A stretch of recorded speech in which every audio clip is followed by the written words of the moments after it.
Maroc où l'ambassadeur Namouri Traoré, là aussi on parle d'un général à la retraite. Il était chef d'état-major des forces armées guinéennes sous Alpha Condé jusqu'au coup d'état du 5 septembre. Voilà, l'ex-général Namouri Traoré décrié et voilà, un groupe de compatriotes voilà, a pris d'assaut hier la représentation diplomatique basée à Rabat pour demander son départ. Oui, on a vu beaucoup de nos compatriotes du côté de Rabat, donc munis de pancartes et criant Namouri 0, demander donc son renvoi, son limogeage par le président de la transition, puisqu'ils estiment que le général Namouri n'a cure des problèmes des Guinéens résidents au Maroc, et ils disent de lui que nous demandons au colonel Mamadi Doumbouya, président de la transition, de renvoyer l'actuel ambassadeur qui est différent de beaucoup de diplomates qui ont servi ici. C'est par exemple une compatriote du nom de Mimi Soirée qui le dit dans une vidéo sur Facebook. Et on reproche... À l'instant, donc quelques vidéos amateurs qui nous ont été...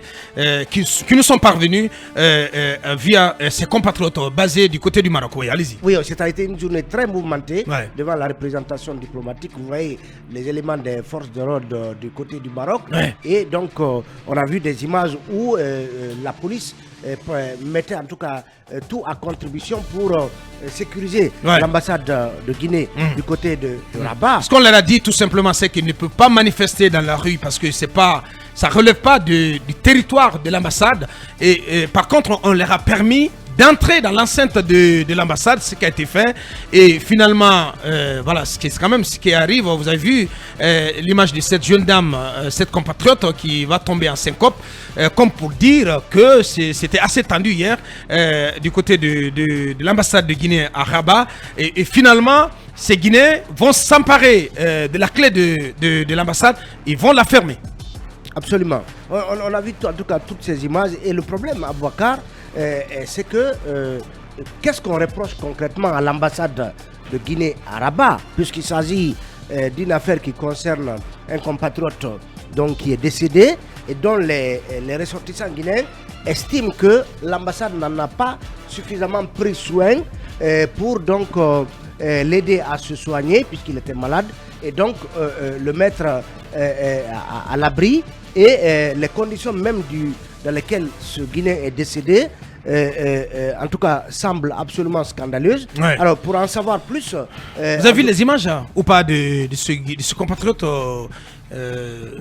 qui est mort pratiquement dans la rue à Casablanca? Oui, mais comment tout cela s'est passé?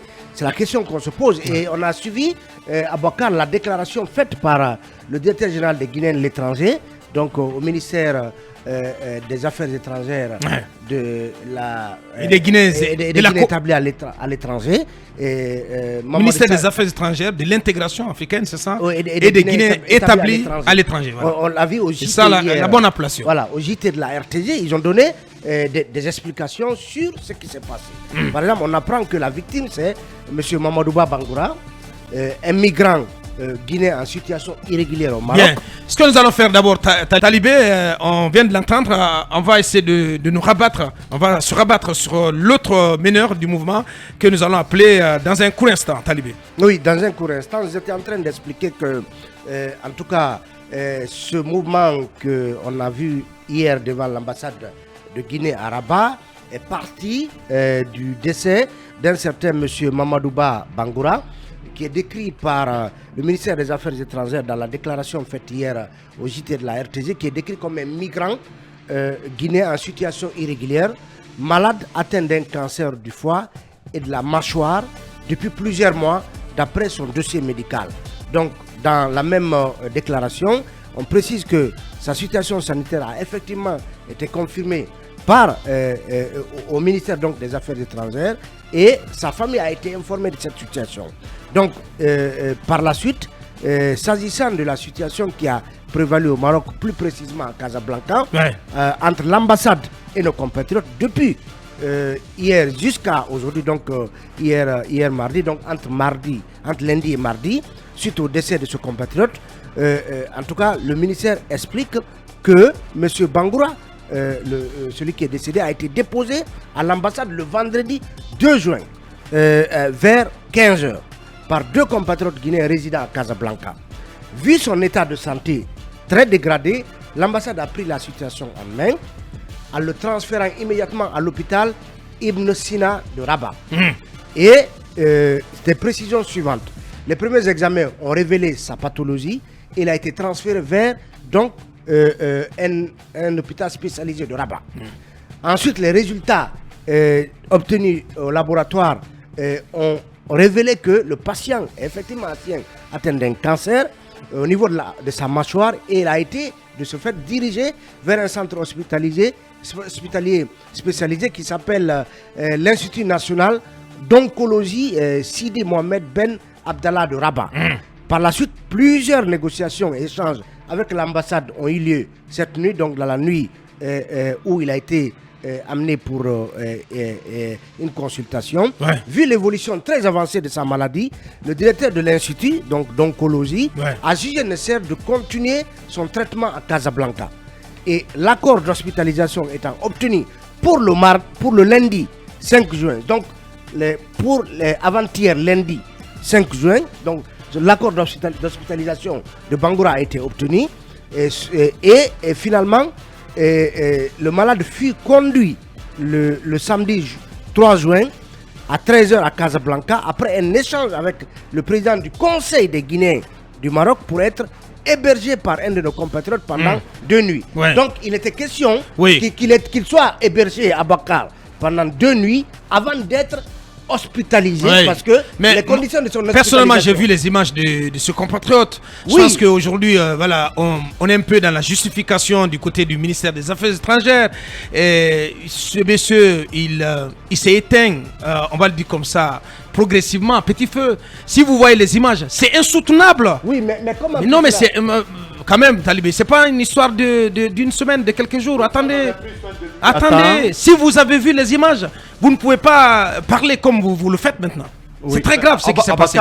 Et pour ma part, c'est pas le seul fait quand même qui est reproché à l'ambassadeur. Ce n'est pas parce que ce compatriote n'a pas été pris en charge. Il reproche beaucoup de choses à Namori et à tout le personnel.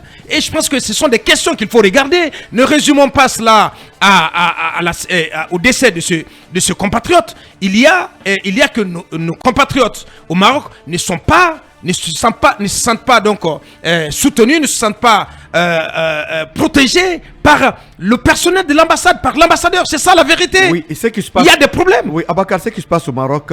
Si vous avez vu l'ampleur du mouvement, c'est pas quelque chose à négliger. C'est une frustration généralisée parce que tout cela est venu du fait que nos compatriotes se sentent abandonnés. Ils l'ont dit, c'est un problème de l'ambassadeur ou de l'ambassade. Quand des Guinéens ont un problème, ils viennent à l'ambassade, ils ne sont pas bien regardés, ils ne sont pas bien traités, ils sont même chassés, c'est pas normal. Mais c'est leur maison. Ils ont du mal à avoir les cartes consulaires. Les passeports, il faut débourser beaucoup d'argent, au-delà autour de 2 millions pour avoir les passeports. Tant de problèmes qu'il faut adresser. Donc quand on veut résumer tout cela aujourd'hui au cas de ce seul compatriote, il y a un problème, Talibé. Il y a un problème. Je pense qu'il faut aller au-delà. Et c'est un mouvement, pour ma part, qui est très sérieux. Nos compatriotes ne se sentent pas du tout protégés au Maroc. Au ministère des Affaires étrangères, je pense qu'il faut prendre le taureau par les cornes. La première des choses... Il ne faut pas être dans une opération de justification. Donc de manière à réduire toute cette protestation quand même à ce cas, au cas de décès de ce compatriote. S'il vous plaît. Il faut humaniser l'ambassade de la Guinée au Maroc. C'est très important en changeant le personnel qui est là. Envoyer d'autres Guinéens qui peuvent quand même s'occuper de nos compatriotes. Même si les gens demandent peut-être des moyens que vous n'avez pas les moyens, il faut les accueillir avec la bonne parole. Mais si vous les traitez comme des parias, mais ils se sentent quand même peut-être repoussés et la finalité, c'est ce qui est arrivé. Moi, je pense que le général Namori même n'est pas à sa place. Il a été juste récompensé pour être ambassadeur si il ne l'est pas. C'est un simple Ce qu'ils militaire disent, qui n'a rien ce qu'ils de disent, Lincoln, ce qu'ils disent, quand vous vous rendez à l'ambassade, mais on vous regarde comme un extraterrestre. Mais ce qui n'est pas vous normal. n'avez personne qui est à votre écoute. Mais c'est pourquoi j'ai dit qu'il faut humaniser. Quelqu'un, parce que j'ai parlé avec beaucoup de Guinéens du côté du Maroc, quand le ministre Maurice Sanda est passé, ils auraient tout fait pour ne pas lui permettre de parler aux représentants des jeunesses, des différentes composantes de la diaspora guinéenne de ce côté-là. Or, il aurait été expédient de permettre à Maurice Sanda de parler avec ces jeunes qui ont leurs problèmes pour qu'ils entendent leur son de cloche, leur cri de cœur, Bassekou. Et c'est des pratiques. C'est des pratiques. Lorsqu'une autorité guinéenne est à l'étranger, on fait tout pour ne pas qu'ils comprennent toute la situation. Oui, parce qu'on cache des choses.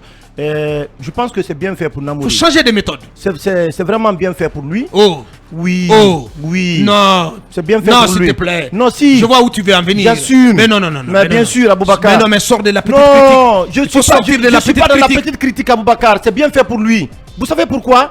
Vous savez très bien. Je sais ce que tu veux dire. Deuxièmement. Oui. Alors dites-le alors. Non, c'est pour bien. quelle raison? Non, c'est bien fait pour lui. Pourquoi tu dis que c'est bien fait pour lui? Parce qu'il fait partie justement de ces généraux qui ont trahi le président Alpha Condé ici.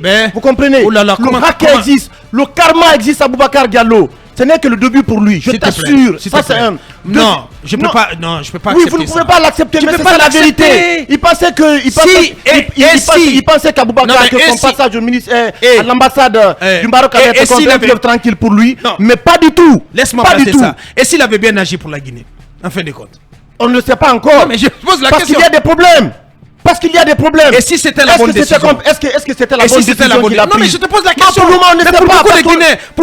Mais attendez, pour beaucoup de Guinéens qui voient aujourd'hui. C'est votre point de vue. Non, j'ai dit pour beaucoup d'autres Guinéens qui voient aujourd'hui ce qui change, qui voient leur pays changer progressivement en espace de 2 ans, contrairement à 11 ans.